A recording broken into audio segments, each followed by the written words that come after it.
Breaking tonight, the attempt by Republican candidates to take greater control over future debates is facing a new setback, as a growing list of contenders now refuse to sign a letter to TV networks outlining their demands. Among some of the proposals, a minimum 30 seconds set aside for opening and closing statements for each candidate, because you always love that part, don't you? A ban on so-called lightning rounds of questioning, and a pledge to keep the temperature below 67 degrees. Guess who that one came from? Texas Senator Ted Cruz is here, but first we begin with New Jersey Governor Christie, who is refusing to sign the letter. Why? Because it's stupid. What do you mean? Well, because put a podium up on a stage, stand me behind it, let some people ask me questions, and I will answer them. And what about the unfair debate moderators? Well, listen, if you can't handle that, then you shouldn't be running for president of the United States. It's not that I like it. Nobody likes being treated unfairly if you feel that's the way you're being treated. But quite frankly, the bigger problem I had with the moderators here tonight was they didn't control the debate at all. They need a buzzer. But Ted Cruz is coming up behind you, and he is going to say, look, their goal, the goal of what he perceives as liberal Democrat debate moderators, is just to ding up the Republican candidates, and we can't have that. Well, of course that's their goal. And by the way, that's going to be their goal next fall when we're debating Hillary Clinton. And what you want is somebody who's up there who doesn't care. I don't care about that. I care about prosecuting the case against Hillary Clinton. That's what I was doing on the stage the other night in the CNBC debate. I didn't allow myself to get distracted by that. And you call people out when you think they're wrong. Like, when Harwood was interrupting me, I said even in New Jersey we'd say that's rude. That was one of the lines of the night. Right, you got to call people out. That's saying something. Right, it is, right? Yeah, and so, some of my best friends live there. So you got to, oh, that's nice. So you got to call people out on it and then answer the question and talk to the people at home. What about, but his argument is they're trying to, he keeps saying they're trying to pick the most conservative person. This is what the Republican primary voters are looking for. Who is the most conservative person? So you need conservative debate moderators like Hugh Hewitt, or he wants a debate by Rush, Levin, and Hannity, which he thinks will help the process more. Listen, I don't care who the moderators are, Megyn. It doesn't matter to me.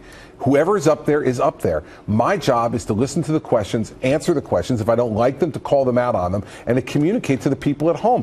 When we have $19 trillion in debt, ISIS plotting against us, the Russians in the Middle East, and a 1.5% growth in our economy, we're really going to spend any time arguing about the moderators? We are, apparently. I don't know. Well, ridiculous. I'm not going to do it. Doing it. I'm not doing it. What do you make of on what appears to be the increase of intra-party fighting? You know, that Trump's attacking this guy, and Carson and Rubio, now Jeb and Rubio are fighting, and so on. Well, I'm just not participating in it. I mean, the fact is, nobody cares. Nobody cares about whether Jeb speaks English or Spanish.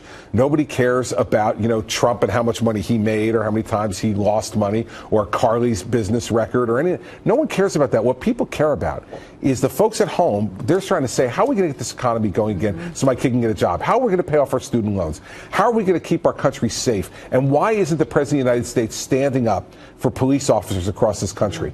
Why are we allowing there to be increased violence with liberal law enforcement policies? And why isn't the president a voice of strength on that? His own FBI director says there's a chill wind blowing through law enforcement. But the White House took a shot at you now for suggesting that, on the police front. Well, when he comes to New Jersey, when the president comes to New Jersey and he tries to take credit for criminal justice reform that he hasn't gotten done at the federal level, but I've gotten done in New Jersey, he doesn't have the right to do that.